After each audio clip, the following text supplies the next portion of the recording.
Neil Goldschmidt, former Oregon governor and Portland mayor, whose legacy was marred by the revelation that he sexually abused a 14-year-old girl. He has died at the age of 83. A monumental figure in Oregon politics, Goldschmidt leaves behind a complicated and controversial legacy. It's 10 o'clock. I'm Elizabeth Dinh. I'm Jeff Gianola. He had an eye on the future. Neil Goldschmidt implemented the plans and ideas for what is the Portland we now know. At one time a model for other cities when it came to livability. But when it comes to his legacy, Goldschmidt will be remembered for something unforgivable, a rapid fall from grace and a dark place in Oregon history. You got me inspired and you got me rolling, and I think you've got yourselves rolling.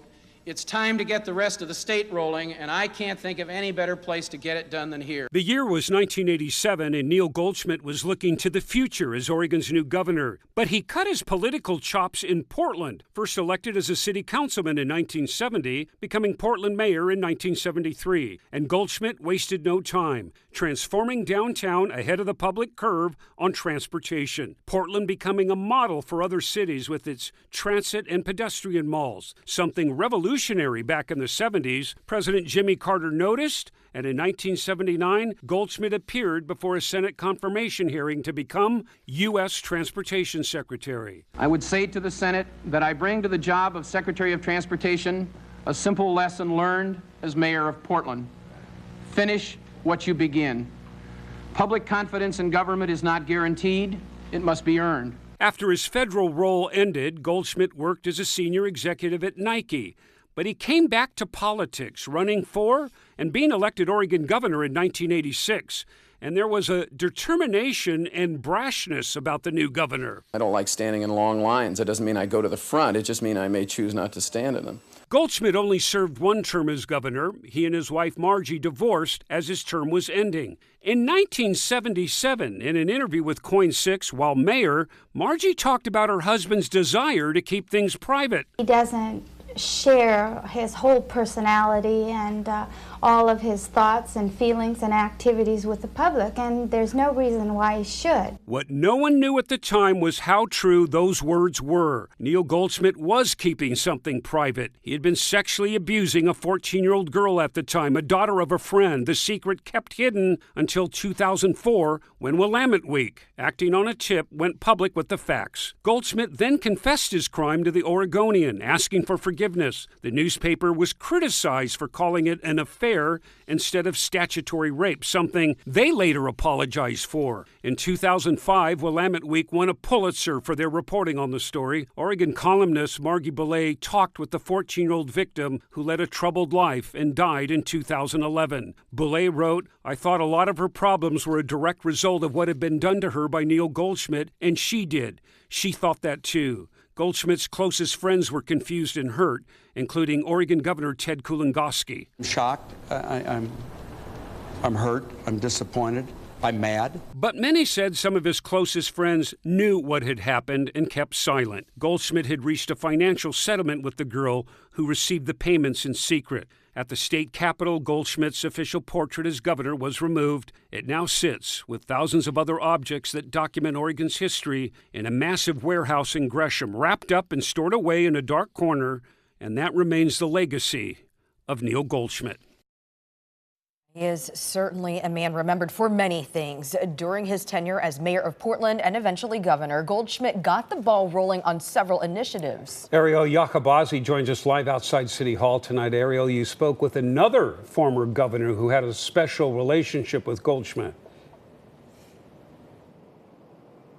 Yeah, hey there, guys. So certainly a notable day for most, if not all, Oregonians. So earlier today, I sat down with Barbara Roberts. She served as governor from 1991 to 1995. That's just after Goldschmidt's tenure.